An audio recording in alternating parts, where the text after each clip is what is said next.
Bismillahirrahmanirrahim. Assalamualaikum warahmatullahi wabarakatuh. Innal hamdalillah nahmaduhu wa nasta'inuhu wa nastaghfiruh wa na'udzu billahi min shururi anfusina wa sayyiati a'malina. May yahdihillahu fahuwal muhtadi wa may yudlil falan tajida lahu waliyyan mursyida. Asyhadu an la ilaha illallah wahdahu la syarika lah wa asyhadu anna Muhammadan 'abduhu wa rasuluhu alladzi la nabiyya ba'dah. Wa qala Allah subhanahu wa ta'ala, ya ayyuhalladzina amanu taqullaha haqqa tuqatih wa la tamutunna illa wa antum muslimun. Wa qala azza man qala, ya ayyuhalladzina amanu taqullaha wa qulu qawlan sadida yuslih lakum a'malakum wa yaghfir lakum dhunubakum wa man yuti'illaha wa rasulahu faqad faza fawzan 'azima.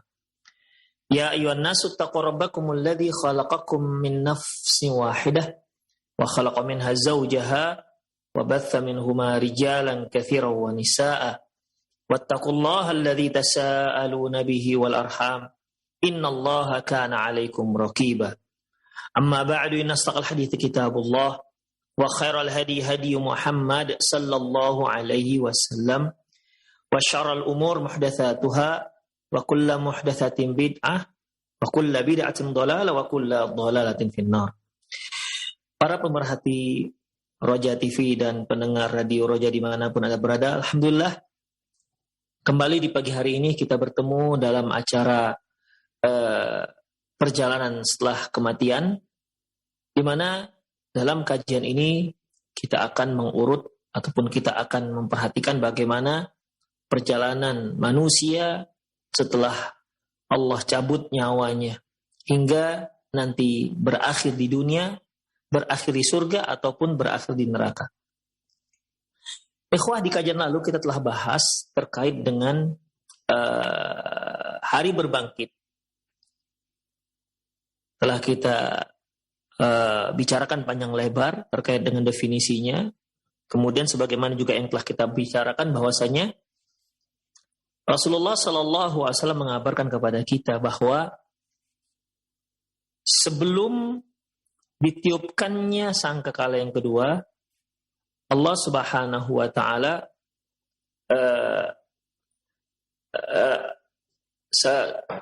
setelah ditiupkannya sangkakala kedua, ya, setelah ditiupkannya sangkakala kedua, maka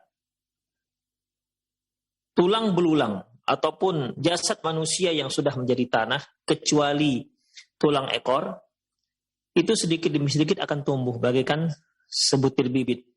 Ya. Akan tumbuh sedikit demi sedikit, akan tumbuh. Demikian ikhwah rahimanallahu wa iyyakum. Afwan, sebelum ditiupkannya sangkakala yang kedua, tubuh manusia yang sudah hancur akan tumbuh sedikit demi sedikit. Dan itu pun setelah Allah Subhanahu wa Ta'ala turunkan hujan.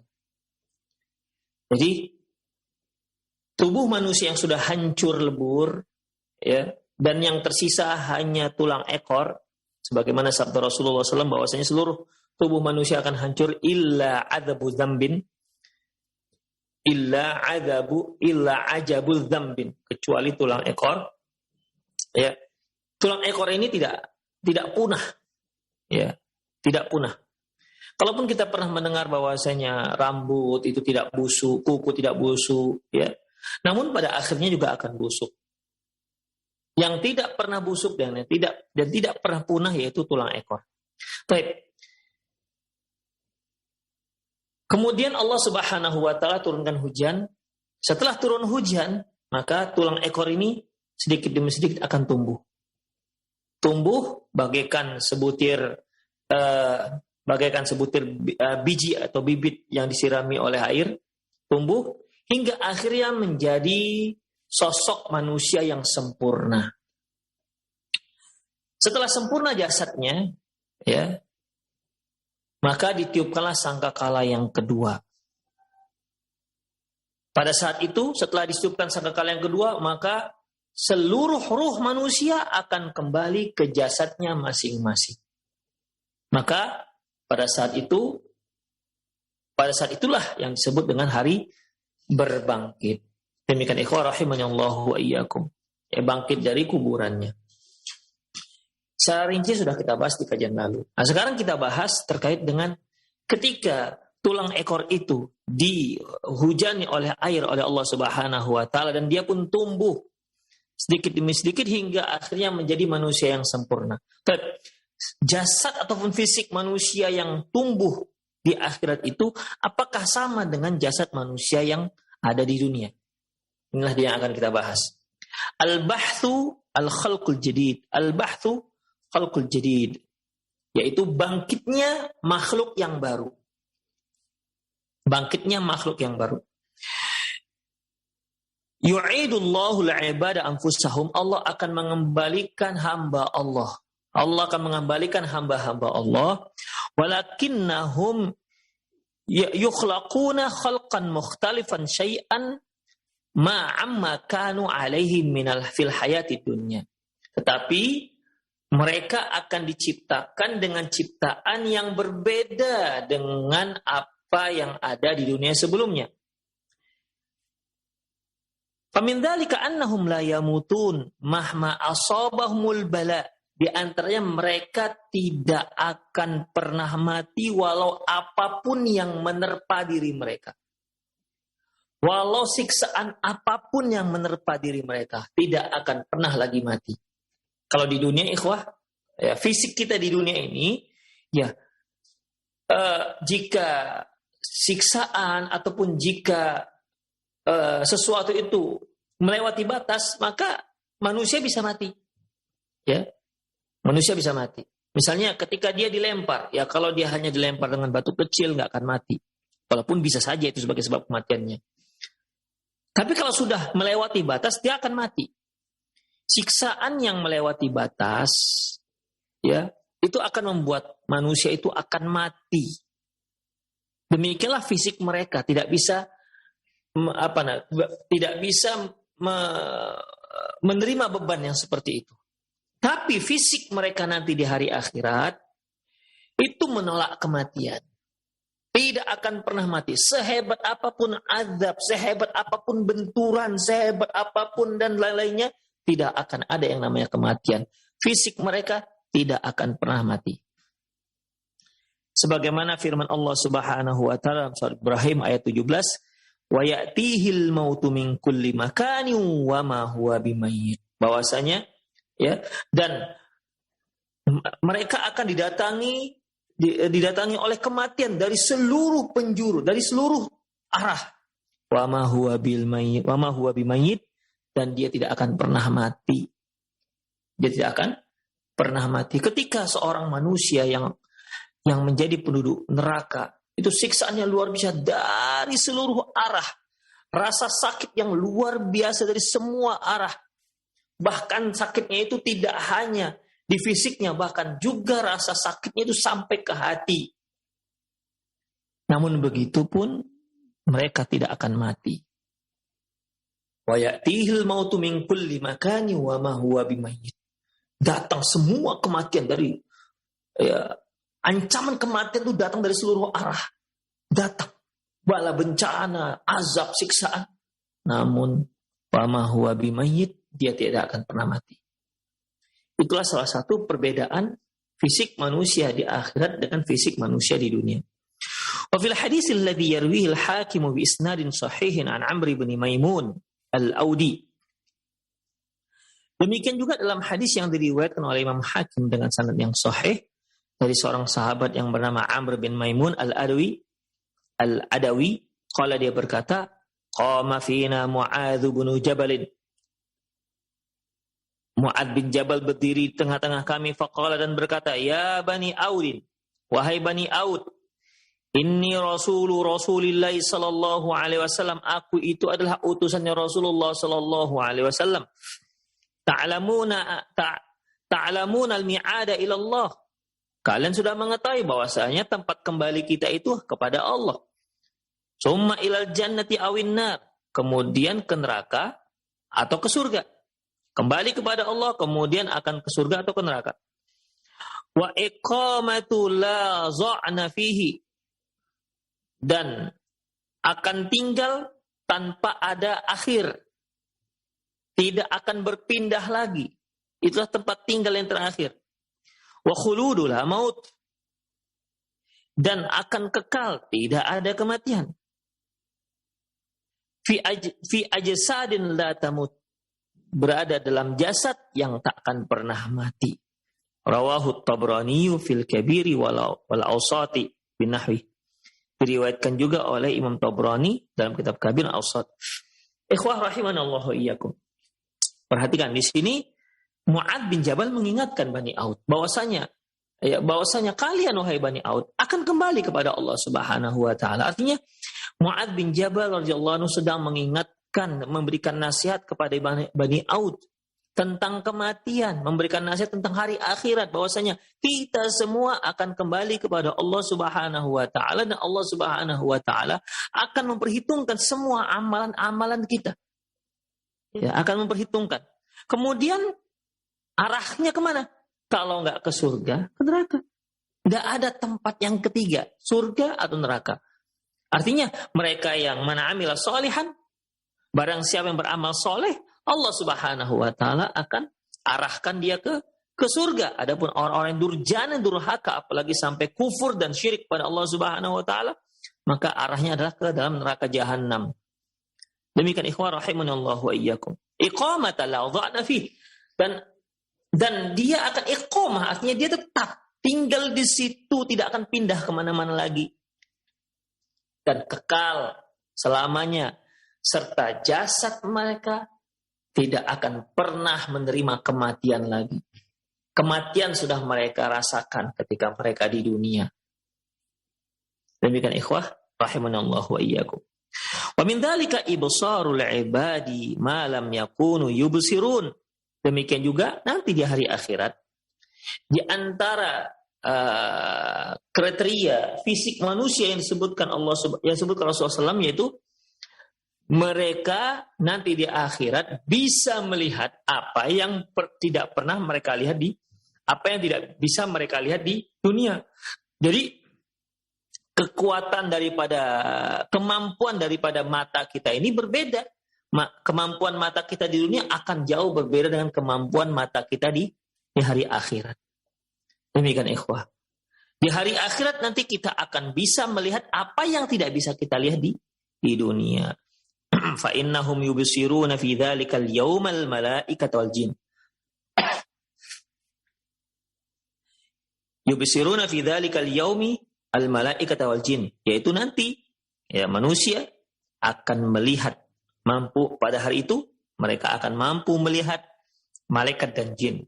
Wallahu wa mallahu bihi alim. Sungguh Allah Subhanahu wa taala Maha mengetahui. Wa min dzalika anna ahlul jannati la yabsuquna wa la yataghawwatuna wa la yatabawwalun. Di antara kriteria fisik mereka, terutama penduduk surga, bahwa saya penduduk surga itu tidak ada ludah, tidak ada air liur, tidak ada ludah. Ya. Wa la yataghawwatun, tidak juga ada buang air besar. Wa la yatabawwalun, tidak juga ada buang air kecil. Demikian ikhwan rahimanallahu wa iyyakum. Jadi ya, kalau kita di dunia, kita makan, nanti akan ada ampasnya, berupa tinja. Kalau kita minum, juga ada ampasnya, berupa air seni, atau air kencing. Demikian ikhwah rahimanallahu wa iyyakum. Air yang masuk pada kita akan keluar ampasnya, atau melalui keringat. Tapi nanti di hari akhirat, penduduk surga yang makan dengan lahap, dengan sangat lezatnya, namun tidak ada ampasnya, tidak ada tinjanya. Minum dengan nikmatnya sebanyak-banyaknya, namun tidak ada yang namanya air kencingnya. Demikian ikhwah. Berarti kan anatomi tubuh mereka berbeda dengan tubuh manusia semasa dia hidup di dunia. Perangkatnya itu akan berbeda, ikhwah rahimanallahu wa iyyakum. Terus kemana itu kok sari-sari makanan? Nanti insya Allah akan dibahas dalam bab-bab yang lain. Demikian ikhwah. Ya.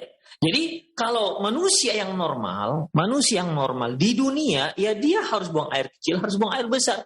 Kalau ada manusia yang nggak bisa buang air kecil dan tidak bisa buang air besar, itu manusia sakit namanya. Manusia tak sehat. Demikian. Nanti di surga, justru manusia sehat itu yang seperti itu. Yang tidak buang air besar dan tidak buang air kecil. Demikian ikhwah. Ini menunjukkan bahwasanya pasti akan ada perbedaan fisik antara manusia yang sekarang dengan manusia-manusia yang nanti di hari akhirat. وهذا لا يعني أن الذي يبعثون في يوم الدين خلق آخر والخلق الذي كانوا في الدنيا. Namun, ya yang disebutkan tadi bahwasanya tidak akan mati-mati walau sehebat apapun siksaan. Kemudian juga mata ini bisa melihat apa yang tak bisa dilihat sebelumnya. Seperti dia bisa melihat jin dan malaikat. Kemudian juga penduduk surga tidak ada dahak, tidak ada buang air besar, tidak ada buang air kecil. Demikian ikhwan. Namun begitupun mereka tetap manusia. Jenisnya manusia, bukan dia makhluk yang lain. Tetap manusia. Demikian ikhwah, rahimanallahu wa iyyakum. Jadi itulah dia. Artinya adanya perbedaan fisik antara manusia di dunia dengan manusia yang ada di hari akhirat. Kemudian, siapakah orang yang pertama bangkit dari kuburannya? Awwalu man yab'atsu wa yanshaqqu anhu al-ardu wa huwa nabiyyuna Muhammad sallallahu alaihi wasallam. Orang yang pertama kali bangkit dan keluar dari kuburannya adalah Nabi kita Muhammad sallallahu alaihi wasallam. Wa fi sahih Muslimin, dalam kitab hadis sahih Muslim, an Abi Hurairah radhiyallahu anhu qala, dia berkata, qala Rasulullah sallallahu alaihi wasallam, ana sayyidu waladi Adam yaumil qiyamah. Rasulullah sallallahu alaihi wasallam mengatakan, aku adalah pemimpin anak Adam nanti di hari kiamat. Wa awwalu man yanshaqqu anhul qabr, dan akulah orang yang pertama bangkit dari kubur. Wa awwalu syafi', dan orang yang pertama yang memberi syafaat. Wa awwalu musyaffa', dan orang yang pertama yang diterima syafaatnya. Demikian ikhwah. Ya. Jadi dalam hadis ini jelas sekali beliau menyebutkan yang pertama sekali bangkit dari kuburannya adalah Rasulullah sallallahu alaihi wasallam. Demikian, bukan siapa-siapa. Semua adalah yang pertama dari semua makhluk yang bangkit dari kuburannya adalah Rasulullah sallallahu alaihi wasallam. Wa fi sahih al-Bukhari wa Muslim, dalam kitab Sahih Bukhari Muslim, an Abi Hurairah radhiyallahu anhu, dari Abi Hurairah radhiyallahu anhu, qala, dia berkata, istabba rajulun minal muslimin, bahwasanya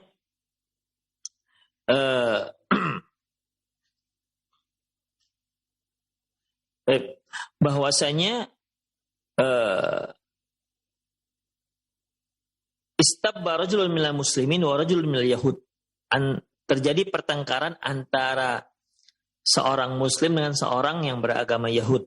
Faqala al-muslim, walladhi istafa Muhammadin walladhi istafa Muhammad 'alal 'alamin, demi zat yang telah memilih Muhammad dibandingkan makhluk yang lain.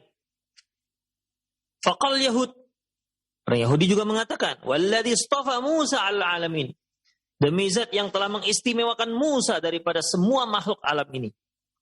Jadi yang satu menyatakan bahwasanya demi zat yang telah memilih Muhammad mengistimewakan Muhammad dibandingkan makhluk-makhluk alam yang lainnya. Orang Yahudi mengatakan walladzi istafa Musa, demi zat yang memilih Musa al-alamin dibandingkan seluruh alam. Ya. Kemudian inilah yang jadi pertengkaran antara seorang muslim dan seorang Yahudi. Farafa'a al-muslim inda dzalika yadahu falatamal yahud. Lantas si muslim pun mengangkat tangannya dan ditamparnya orang Yahudi ini. Fadhahabal yahudiyyu ila Rasulillah sallallahu alaihi wasallam. Maka orang Yahudi ini pun yang kena tampar si muslim tadi itu pergi menghadap Nabi sallallahu alaihi wasallam. Fa akhbarahu alladhi kana min amrihi wa amril muslim. Maka dia pun menceritakan kisah pertengkaran mereka, dia dan seorang laki-laki muslim. Faqala, lantas Rasulullah sallallahu alaihi wasallam bersabda, La tukhayyiruni ala Musa. Jangan kalian menganggap aku lebih istimewa ketimbang Musa. Fa innan nasa yas'akun. Karena sesungguhnya seluruh manusia itu pingsan. Fa akuna awwalu man yafiq. Dan aku adalah orang yang pertama yang siuman, tersadar dari pingsan. Fa'idha Musa batisun bijani bil ars. Ternyata ketika aku siuman ataupun sadar dari pingsanku, ternyata aku melihat Musa sedang berpegang dengan sisi arash. Fala adri akana fi man sa'iqa wa fa'afaqa aw kana mimman istatna Allah azza wa jalla. Aku tidak tahu apakah Musa itu termasuk orang yang pingsan, termasuk orang yang pingsan sebagaimana makhluk Allah yang lainnya, kemudian Allah sadarkan, bangunkan, ataukah dia Allah beri pengecualian? Artinya, apakah dia ketika sangkakala yang pertama itu, apakah dia ikut pingsan bersama kita? Apakah dia ikut mati bersama kita? Ataukah dia teristimewa? Semua orang mati kecuali dia. Demikian ikhwah. Jadi di sini Rasulullah SAW memberikan peringatan, memberikan wejangan, nasihat kepada si Muslim. Jangan seperti itu. Jangan banding-bandingkan aku dengan Nabi Musa. Kemudian Rasulullah menyebutkan keistimewaan Nabi Musa. Bahwasanya beliau adalah orang yang pertama yang bangkit dari kuburannya. Ternyata ketika beliau melihat Musa sudah lebih dahulu memegang sisi aras. Demikian ikhwah rahimanallah wa iyyakum. Ya, kalau kita katakan ikhwah berdasarkan dalil yang jelas bahwasanya mana lebih baik Nabi Musa atau Nabi Muhammad SAW. Kalau kita lihat dari hadis Rasulullah SAW mengatakan bahwasanya ana sayyidu waladi Adam bila fakhar, aku adalah pemimpinnya anak Adam dan aku tidak bangga dengan masalah itu. Ya, secara mutlak bahwasanya Rasulullah adalah makhluk yang terbaik. Ya, manusia yang terbaik dibandingkan seluruh para nabi. Demikian ikhwah rahimanallahu wa iyyakum. Ya. Jadi beliau mengucapkan ini ikhwah rahimanallahu wa iyyakum agar tidak terjadi pertengkaran. Ya, agar tidak terjadi pertengkaran antara muslim dan orang kafir. Demikian ikhwah. Karena yang menjadi pertengkaran dia, tema pertengkaran itu tema yang sebenarnya nggak perlu dipertengkarkan. Demikian, apalagi sampai memukul, menampar seperti ini. Demikian ikhwah rahimanallahu wa iyyakum. Ya. Wa fi riwayatin lahuma, dalam riwayat masih Bukhari dan Muslim, fa innahu yunfakhu fis-sur, sungguhnya sangkakala pun ditiup, fa yas'aku man fis samawati wa man fil ard. Maka pingsanlah, matilah semua yang ada di langit dan semua yang ada di bumi. Illa man syaa Allah, kecuali orang-orang yang dikehendaki oleh Allah. Summa nufikha fihi ukhra. Kemudian ditiupkan lagi sangkakala yang kedua. Fa akunu awwalu man yub'ats, dan aku adalah orang yang pertama sekali yang dibangkitkan dari kuburan. Fa idza Musa akhidun bil 'arsy. Ternyata Nabi Musa pada saat itu sudah berpegang dengan arasy. Fala adri, aku enggak tahu. Ahusiba bisa'aqatit tur am bu'itha qabli. Aku tidak tahu apakah Musa itu orang yang memang dia nggak pingsan karena dia sudah pernah pingsan sebelumnya, kejadian Tur, ataukah dia memang lebih cepat dibangkitkan oleh Allah ketimbang aku, kata Rasulullah. Mungkin para pemirsa masih mengingat kisah Nabi Musa alaihissalam terkait dengan masalah dialog Nabi Musa dengan Allah Subhanahu wa taala. Allah Subhanahu wa taala menyebutkan, falamma jaa Musa limiqatina wa kallamahu rabbuhu qala rabbi arini anzur ilaik. Ketika Musa datang ke miqat kami, waktu yang sudah tentukan, tempat yang sudah tentukan, wa kallamahu rabbuhu, maka Allah pun berbicara kepada Nabi Musa, memberikan syariat-syariat kepada Nabi Musa secara langsung. Kemudian apa kata Nabi Musa? Qala rabbi arini anzur ilaik. Ya Tuhanku, ya Rabbku, arini anzur ilaik. Perlihatkan kepadaku agar aku bisa melihatmu. Allah Subhanahu wa taala mengatakan, qala lan tarani. Ya Musa, kamu tidak akan bisa melihatku. Walakin indur ilal jabal. Tapi kamu lihat ke gunung. Fa in istaqarra makanahu fasawfa tarani. Kalau tuh gunung enggak hancur, kamu akan melihat aku. Falamma tajalla rabbuhu lil jabali ja'alahu dakka. Ketika Allah mau menampakkan zatnya ke gunung, ja'alahu dakka, maka hancurlah gunung tersebut.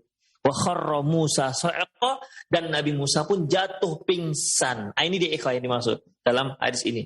Jadi karena dia dulu pernah pingsan, makanya ketika tiupan sangkakala yang kedua, beliau enggak pingsan. Demikian ikhwah. Ini dikasih Rasulullah SAW. Fala adri ahusiba bi sa'aqatil tur am bu'itha qabli. Aku enggak tahu apakah dia memang tidak pingsan karena sudah pernah dipingsankan oleh Allah Subhanahu wa taala di tempat Bukit Tursina, ataukah memang dia sudah diutus sebelumku. Demikian ikhwah rahimanallahu wa iyyakum. Jadi karena Allah Subhanahu wa taala pernah mempingsankan dia, peristiwa yang kita bacakan tadi ya, yang tertentu dalam Al-Qur'an, maka di sangkakala yang kedua di sangkakala yang pertama dia enggak lagi pingsan. Demikian ikhwah. Ya, wa kharra Musa sa'iqa, maka pingsanlah Musa. Falamma afaqa, ketika dia sadar, qala, Nabi Musa pun mengatakan,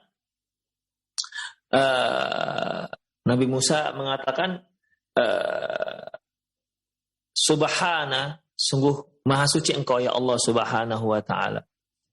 Tubtu ilaik, aku taubat kepadamu. Ya, aku taubat kepadamu. Wa ana awal muslimin, dan aku adalah orang yang pertama menyerahkan diri. Demikian ikhwah. Inilah yang dimaksud oleh Rasulullah sallallahu alaihi wasallam. Jadi di sini ikhwah azinallahu wa iyyakum, siapakah sebenarnya yang bangkit terlebih dahulu? Ya, ada dua kemungkinan. Imma Rasulullah sallallahu alaihi wasallam atau Nabi Musa alaihissalam. Demikian ikhwah azinallahu wa iyyakum. Selanjutnya, hasyrul khalaiq jami'an ilal mauqifil azim. Seluruh makhluk akan digiring menuju satu tempat yang sangat luas. Semua makhluk. Jadi ikhwah, kita urut lagi ya, setelah sangkakala yang pertama, bermatianlah semua makhluk, langit dan yang di langit dan di bumi, illa man syaa Allah, kecuali orang yang dikehendaki Allah, kecuali makhluk yang dikehendaki oleh Allah Subhanahu wa taala. Kemudian sebelum ditiupkannya sangkakala yang kedua, maka Allah Subhanahu wa taala mendatangkan hujan. Hujan ini menyirami bumi pada saat itu. Di mana di bumi itu yang tersisa dari manusia hanyalah tulang ekor. Ajabul zambi, tulang ekor. Ketika tulang ekor ini disiram oleh air, maka dia pun tumbuh hingga akhirnya menjadi manusia yang sempurna. Kemudian ditiupkanlah sangkakala yang kedua hingga akhirnya seluruh ruh masuk ke jasadnya masing-masing dan tidak ada yang salah. Tidak ada yang silap. Demikian ikhwah rahimanallahu wa iyyakum. Setelah itu maka Allah terjadi berbangkitnya dari kuburan. Itulah ikhwah rahimanallahu wa iyyakum. Setelah semua berbangkit dari kuburannya, terus ngapain ini? Kemana nih perjalanan kita lagi ini? Ya, perjalanan kita setelah kematian, setelah ditiupkan roh, setelah kita bangkit lagi, bangkit dari kuburan kita, itu kemana selanjutnya itu perjalanan kita? Perjalanannya yaitu ikhwah, seluruh makhluk akan digiring oleh Allah Subhanahu wa taala menuju satu tempat yang sangat luas. Inilah dia. Sammallahu yaumaddin yaumal jam'i. Allah Subhanahu wa taala menamakan hari kiamat juga dengan hari berkumpul. Li'anna Allah yajma'ul ibada fihi jami'an. Karena pada waktu itu, karena Allah Subhanahu wa taala mengumpulkan seluruh manusia di tempat tersebut. Allah Subhanahu wa taala firman dalam surah Hud ayat 103, "Dzalika yaumun majmu'un lahun nas wa dzalika yaumul masyhur." Itulah, demikianlah hari di mana Allah Subhanahu wa taala mengumpulkan umat manusia, dan itulah hari yang disaksikan. Wa yastawi fi dzalikal jam'ul awwalun wal akhirun. Demikian juga dikumpulkan pada waktu itu baik orang-orang generasi yang terdahulu sampai generasi yang terakhir, dikumpulkan seluruhnya tanpa terkecuali. Dalam surah Al-Waqiah ayat 49 sampai 50, qul innal awwalina wal akhirin. Allah Subhanahu wa taala mengatakan, sungguhnya orang yang pertama dan yang terakhir. Baik orang generasi yang pertama maupun generasi yang terakhir. Ini ikhwah rahimanallahu wa iyyakum menyatakan bahwasanya ketika Nabi itu mengajak mereka, orang-orang kafir, untuk mengimani adanya hari berbangkit. Apa kata mereka di surah Al-Waqiah ini? Aidza mitna wa kunna turaba wa 'idhaman aina lamab'utsun aw aba'una al-awwalun. Jadi mereka katakan, apakah ini, sambil mengejek ini. Dia bertanya tapi ngejek, ya. Bertanya tapi mengejek, memperolok-olok. Apakah kalau kami sudah menjadi tulang atau sudah menjadi tanah, lantas kami balik lagi, hidup lagi? Terus emak-emak kami ataupun nenek moyang kami terdahulu juga akan bangkit? Nah, dia bertanya tapi ngejek, ikhwan. Kemudian Allah katakan kepada Rasulullah, "Qul innal awwalina wal akhirin lamajmu'una ila miqat yaumin ma'lum." Katakan ya Muhammad, sungguhnya generasi terdahulu sampai generasi yang terakhir, lamajmu'una ila miqat yaumin ma'lum, akan dikumpulkan, ya, akan dikumpulkan seluruhnya. Demikian ikhwah, ya. Akan dikumpulkan seluruhnya ila miqati yaumin ma'lum, pada waktu dan hari yang sudah diketahui. Itulah ikhwah rahimanallahu wa iyyakum. Kemudian wa qudratullahi tuhitul bi'ibadi wallahu la yu'jizu. Allah, maha kuasa Allah itu meliputi semua hambanya dan tidak ada satupun yang sulit bagi Allah. Wa haitsu ma halakal ibadu fa innallahu qadirun ala ityani bihim. Dimanapun matinya seorang hamba, Allah mampu akan mengumpulkan mereka. In halaku fil ajwazil fadha, walaupun dia mati di luar angkasa sana, au gharu fi a'maqil ard, ataupun matinya jauh di 7 lapis langit di bawah sana. Wa in akalathu tuyurul jarihah au haywan al-muftarishah, walaupun jasad mereka dimakan oleh burung-burung buas ataupun dimakan ataupun dicabi-cabi oleh binatang berbisa, memangsa, binatang buas. Kemudian, au asmakul bihar, ataupun tubuh mereka itu dicabi-cabi oleh ikan laut. Ya, seperti mungkin ikan hiu makan. Ya. Au ghayyabu fi quburihim fil ard. Ataupun mereka tidak habis sudah di dalam kuburan mereka. Kullu dzalika 'indallahi sawa. Kata Allah Subhanahu wa taala, itu sama aja. Semuanya akan dikumpulkan oleh Allah Subhanahu wa taala. Allah Subhanahu wa taala firman dalam surah Al-Baqarah ayat 148, "Aina ma takunu yudrikumul maut walau kuntum fi burujin. Aina ma takunu ya'ti bikumullahu jami'an innallaha ala kulli syai'in qadir."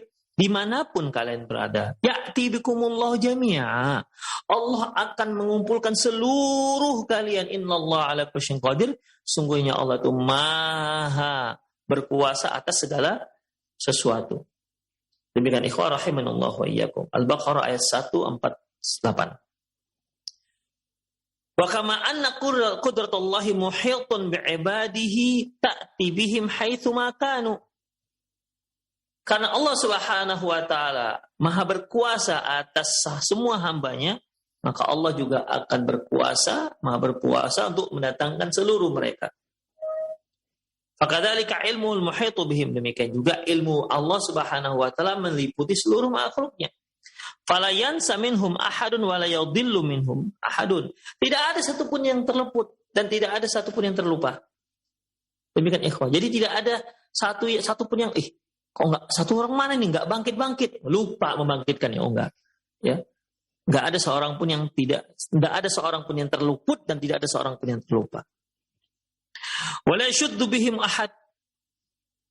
Wa qad ahsahum khalqahu tabaraka ta'ala wa 'addahum 'adda. Sungguh Allah Subhanahu wa ta'ala sudah menghitung makhluknya dengan sangat cermat dan sangat teliti. Dalam surat Maryam ayat 93-95 Allah Subhanahu wa ta'ala firman, in kullu man fis samawati wal ard illa atir rahmani 'abda. Allah Subhanahu wa ta'ala firman dalam surat Maryam, in kullu man fis samawati wal ard, sesungguhnya semua yang ada di langit dan bumi, illa atir rahmani 'abda, kecuali akan datang menuju Allah Subhanahu wa ta'ala abda, sebagai hamba yang taat patuh. Tidak ada seorang pun yang bisa mengingkarinya, tidak ada seorang pun yang bisa melawannya. Semuanya mau tidak mau, suka tidak suka akan datang dan patuh. Laqad ahsahum wa 'addahum 'adda wa kulluhum atihi yaumal qiyamati farda. Dan Allah Subhanahu wa ta'ala telah menghitung jumlah mereka, telah menghitung. Ya. Dan semuanya mereka akan datang di hari kiamat menuju Allah Subhanahu wa ta'ala dengan sendiri-sendiri, enggak rame-rame. Ya, masing-masing ngurus diri sendiri. Dalam surah Kahfi Allah Subhanahu wa ta'ala firman, wa hasyarnahum falam nughadir minhum ahada. Dan kami akan kumpulkan mereka dan kami tidak akan ada satupun yang kami sisakan. Semuanya kami kumpulkan tanpa terkecuali. Wa hadzan nusus bi umumiha tadullu ala hasil khalqi jami'an al-insu wal jinnu wal malaikah.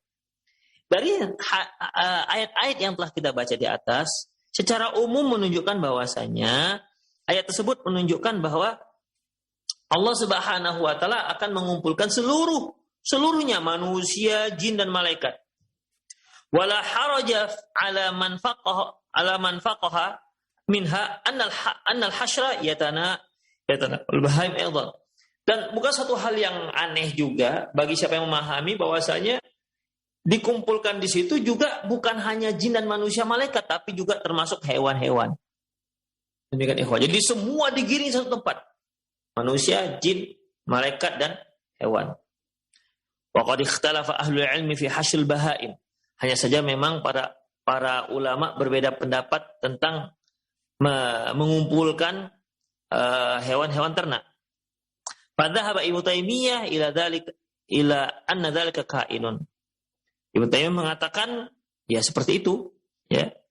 Yaqulu Syekh Ibnu Taimiyah rahimahullah, ammal bahaim fajami'uhum yuhsyaruna Allah yahsyuruha Allah subhanahu kama dalla 'ala kitab sunnah. Beliau mengatakan bahwasanya adapun hewan-hewan ternak seluruh mereka akan dibangkitkan oleh Allah Subhanahu wa taala dan akan dikumpulkan seluruhnya ya ke satu tempat sebagaimana yang dijelaskan dalam Quran dan Sunnah. Wa qala ta'ala, "Wa ma min dabbatin fil ardi wala ta'ir yatiru bi janahihi illa umamun amsalukum." Tidak ada satu hewan melata pun di muka bumi dan juga tidak ada satu burung pun kecuali mereka, dan tidak ada seekor burung pun yang terbang dengan sayapnya illa umamun amsalukum, kecuali mereka itu adalah umat sama seperti kalian. Ma farratna fil kitab min syai', tidak ada satupun yang terluput dalam kitabnya Allah Subhanahu wa taala. Summa ila rabbihim yuhsyarun, kemudian kepada Allah lah mereka akan digiring, dikumpulkan. Allah Subhanahu wa taala juga firman, wa idzal wuhusu husyirat, dan apabila hewan-hewan buas dikumpulkan. Jadi jelas ikhwah ya, kalau mengenai jin, manusia itu jelas dikumpulkan, malaikat. Tapi apakah hewan juga dikumpulkan, diperlakukan dengan perlakuan sama seperti manusia? Ya, dari hadis-hadis, dari ayat-ayat yang telah kita sebutkan menunjukkan bahwasanya hewan juga dikumpulkan oleh Allah Subhanahu wa taala. Ya. Wa idzal wuhushu husyirat, dan ketika binatang buas husyirat dikumpulkan. Wa qala ta'ala wa min ayati khalqus samawati wal ardi wa ma batha fihi min dabbah. Di antara tanda-tanda kebesaran Allah Subhanahu wa taala yaitu ciptaan langit dan bumi dan binatang-binatang yang melata. Wa huwa ala jam'ihim, dan Allah Subhanahu wa taala wa huwa ala jam'ihim idza yasha'u qadir, dan Allah Subhanahu wa taala Allah Subhanahu wa taala Maha berkuasa, dan apabila Allah berkehendak, Allah akan kumpulkan semuanya. Demikian ikhwah. Asy-Syura ayat 29. Wa haqqat Qurtubi khilafu ahli ilmi fi hasyl bahaim. Dan Imam Al-Qurtubi menceritakan tentang bagaimana perbedaan pendapat para ulama tentang dikumpulkannya di hari kiamat, yaitu binatang-binatang berbisa, yaitu hewan-hewan. Wa rajjaha anna dzalika ka'inun lil akhbari sahihah bidzalik, dan beliau mengatakan yang roji bahwasanya ya memang dikumpulkan. Jadi Ibnu Taimiyah mengatakan huwa kain, demikianlah sebenarnya, yaitu hewan-hewan juga akan dibangkitkan dan juga akan dikumpulkan sebagaimana manusia. Demikian ikhwah rahimanallahu wa ikum. Imam Qurtubi juga begitu. Itu yang rajih kata beliau. Kalau Qurtubi, waqtalafan nasu fi hasyl bahaim, orang-orang berbeda pendapat tentang digiringnya ataupun tentang dikumpulkannya hewan-hewan. Wa fi qisasi ba'diha min ba'd. Demikian juga kisosnya antara hewan-hewan. Ya, kisos. Nanti di hari kiamat akan ada kisos antar hewan. Kemudian, farawa an Ibnu Abbas anna hasral bahaim mautu. Ada yang mengatakan bahwasanya dari Ibnu Abbas radhiyallahu anhu bahwasanya digiringnya hewan-hewan itu bukan berarti dia akan dikumpulkan, tetapi di situ adalah dihidupkannya dari kematian. Jadi mereka mentakwil. Kalau manusia kan ikhwah rahimanallahu wa iyyakum, setelah dia bangkit dari kuburan, maka dia pun digiring di padang mahsyar. Jadi kalau mereka yang tidak sependapat kalau hewan digiring, kata mereka, wa idzal husyirat, dan apabila hewan buas dikumpulkan, maksudnya dihidupkan dari kematiannya. Demikian ikhwah. Qalahu ad-Dhahhak, dan ini adalah pendapat ad-Dhahhak.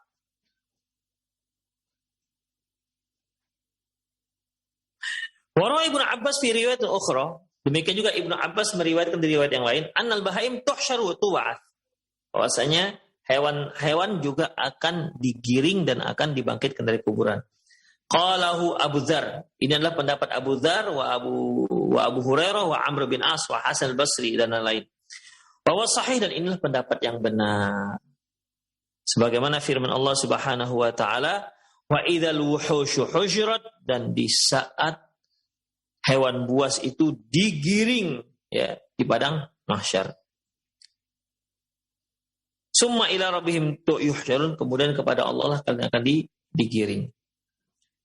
Wa qala Abu Hurairah, dan berkata Abu Hurairah, yahsyurullahul khalqa kullahum yaumil qiyamah, bahwa semua makhluk akan digiring oleh Allah Subhanahu wa taala ke padang mahsyar di hari kiamat. Hal bahaim, hewan-hewan, wat tair, dan burung-burung, wat dawab, dan hewan-hewan melata, wa kullu syai', dan semuanya akan digiring.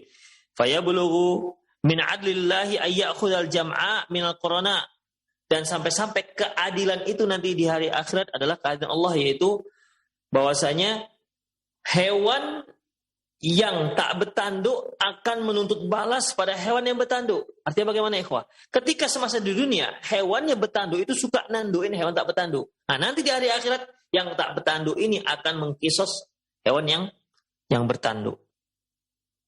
Demikian ikhwah. Tsumma yaqul, lantas beliau bersabda, yaqul kuni turaba, jadilah kalian menjadi tanah. Padahal kalau ta'ala hikayatu al-kufar, yang demikian itu adalah firman Allah Subhanahu wa taala menceritakan tentang orang kafir. Wa yaqulul kafiru ya laitani kuntu turaba, dan berkata orang kafir, wahai seandainya aku hanya jadi tanah. Demikian ikhwah rahimanallahu. Jadi manusia ketika Allah Subhanahu wa taala kumpulkan, dia kan sebenarnya sudah tahu kemana arah perjalanan mereka. Jangankan ketika itu, sesaat sebelum kita dicabut nyawa kita oleh malaikat, itu sudah tahu kemana arah kita. Apakah nanti kita mendapat nikmat ataukah mendapat azab, itu sudah tahu kemana arahnya.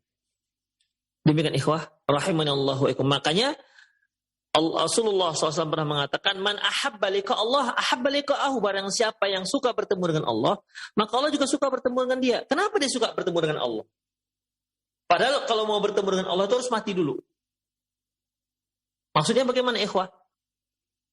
Ketika dia suka, kenapa dia suka dengan Allah, bertemu dengan Allah? Karena sebelum kematian Allah sudah para malaikatnya sudah memberikan kabar baik untuk dia. Bahwasanya dia akan mendapatkan ridho dari Allah Subhanahu wa taala. Dalam Al-Qur'an kan sudah kita bahas bahwasanya nanti malaikat akan mengatakan, ya ayat Tuhan nafsul mutmainnah, wahai jiwa yang tenang, ukhruji ila rabbiki radiyatan mardiyah, keluarlah untuk mendapatkan ridho Allah Subhanahu wa taala. Ya tentu senang mereka. Karena akan mendapatkan nikmat kubur dan akan mendapatkan nikmat yang jauh lebih baik dibandingkan nikmat kubur, yaitu nikmat surga. Adapun man kariha liqa Allah kariha liqa'ahu, barang siapa yang tak suka bertemu dengan Allah, maka Allah tak suka bertemu dengan dia. Kenapa? Karena sesaat sebelum dia meninggal sudah diberitahu kabar buruk untuk dia, bahwasanya dia akan mendapatkan kemurkaan dari Allah Subhanahu wa taala. Maka dalam hadis yang telah kita bacakan dahulu bahwasanya malaikat berkata kepadanya, ya ayyatuhan nafsul khabithah, wahai jiwa yang kotor, ukhruji ila rabbik, keluarlah kamu kepada Allah Subhanahu wa taala. Untuk apa ikhwah? Fi sakhatih wa ghadabih, untuk mendapatkan kemurkaan dan kemarahannya. Takutlah dia ketemu dengan Allah Subhanahu wa taala, tapi kan mau dicabut nyawanya. Demikian ikhwah, a'azzanallahu wa iyyakum. Oleh karena itu, ya manusia sudah tahu kemana arah mereka, perjalanan mereka setelah kematian, sesaat sebelum mereka meninggal, sudah tahu kemana arahnya. Kemudian ikhwah, lantas dihancurkannya alam ini dengan meniupkan sangkakala. Kemudian sangkakala kedua, kemudian Allah Subhanahu wa taala turunkan hujan, maka hiduplah manusia bagaikan bibit tanaman, tumbuh dan menjadi fisik yang sempurna. Kemudian ditiupkanlah roh, ditiupkanlah sangkakala yang kedua, sehingga seluruh roh akan kembali ke jasad-jasadnya yang sudah tumbuh dan sudah sempurna tadi itu. Kemudian mereka pun bangkit dari kuburan mereka, dan mereka pun menunggu sejenak, ya. Faidahum qiyamu yanzurun, mereka pun berdiri dan yanzurun, menunggu. Kemudian setelah itu ikhwah, terdengarlah suara teriakan. Disuruhlah mereka untuk pergi ke padang mahsyar. Demikian ikhwah rahimanallahu. Dan yang pergi ke padang mahsyar ini bukan hanya manusia, seluruhnya.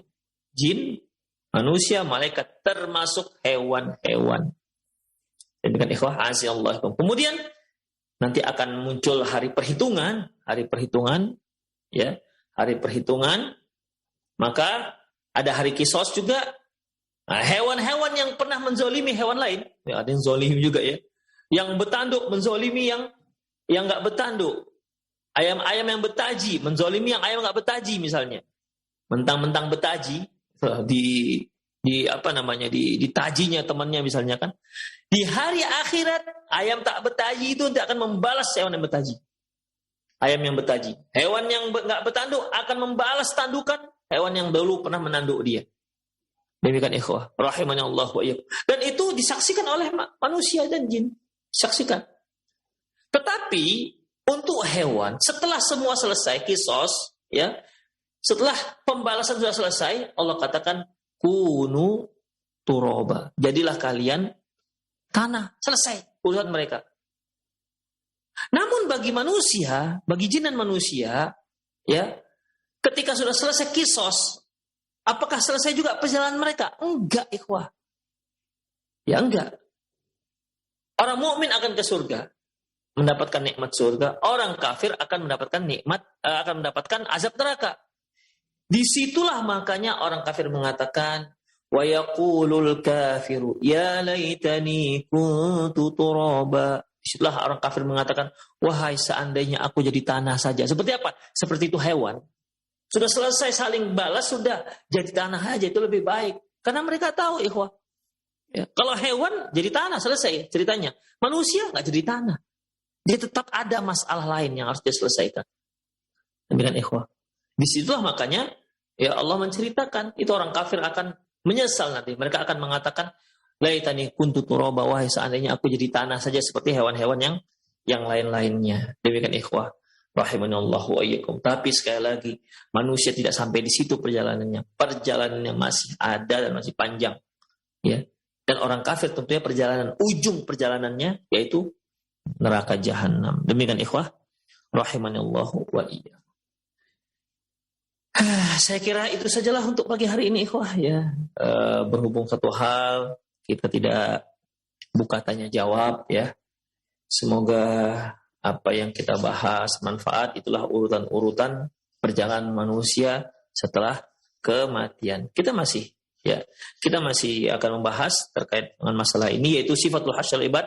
Bagaimana cara penggiringannya itu gimana? Kan manusia bangkit dari mana-mana itu akan digiring di padang mahsyar. Itu gimana teknis penggiringannya? Gimana teknis pengumpulannya? Saksikan ini. Insya Allah kajian kita yang akan datang ya akan kita bahas terkait dengan masalah ini. Demikian ikhwah, aku qouli hadza wa astaghfirullah li wa lakum wa lisal muslimin innahu huwal ghafurur rahim. Kita akhiri dengan doa kafatul majlis. Subhanakallahumma wa bihamdik asyhadu an la ilaha illa anta astaghfiruka wa atubu ilaik. Wa sallallahu ala nabiyyina Muhammad wa ala alihi wa ashabihi ajma'in. Wa akhiru da'wana alhamdulillahirabbil alamin. Assalamualaikum warahmatullahi wabarakatuh.